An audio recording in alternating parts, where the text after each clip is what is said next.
In the seemingly ordinary suburbs of Milwaukee, a sinister secret was taking form. A young boy named Jeffrey Dahmer was growing up, but his childhood was anything but ordinary. Born into a middle-class family in Ohio, his home life was marred by turbulence and instability. Dahmer, even at a young age, was wrestling with demons that most of us can't even fathom. He developed a troubling fascination with animals, a curiosity that quickly spiraled into the grotesque. It started with collecting roadkill, a morbid hobby that hinted at the chilling future that lay ahead. The innocent creatures he found on the roadsides became his gruesome playthings, as he began dismembering them in an unsettling exploration of life and death. His struggle with alcoholism was another early sign of the darkness within him, a desperate attempt to drown out the disturbing urges that were starting to consume him.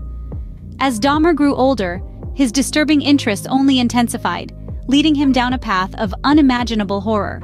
The transition from troubled teenager to a monstrous murderer was a slow one, but it was certainly inevitable. As an 18-year-old, Dahmer committed his first murder, a hitchhiker he lured to his home. This initial act of violence was a grim harbinger of what was to come. Over the next decade, Dahmer's path of violence became increasingly treacherous and chilling. 16 more men would fall prey to his sinister allure. Each was lured into Dahmer's home under false pretenses, drugged, and then brutally murdered. Each life taken, a testament to the growing darkness within him. Dahmer's descent into monstrousness was not a sudden plunge, but rather a gradual slide.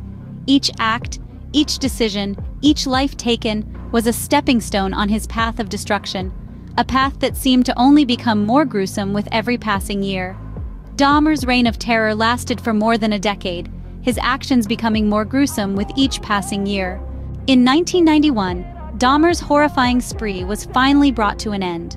The capture of Jeffrey Dahmer unfolded in an almost cinematic manner when one of his intended victims, fueled by sheer desperation and courage, managed to escape. He led the police back to Dahmer's apartment, a place that had become a house of horrors.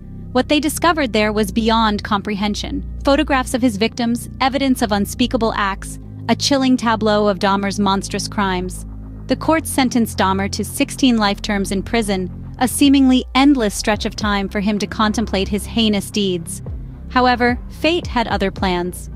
In 1994, Dahmer's life was abruptly cut short by a fellow inmate, ending his reign of terror. Jeffrey Dahmer, the Milwaukee cannibal, will forever be remembered as one of America's most notorious serial killers, a chilling reminder of the evil that can lurk in the most unexpected places.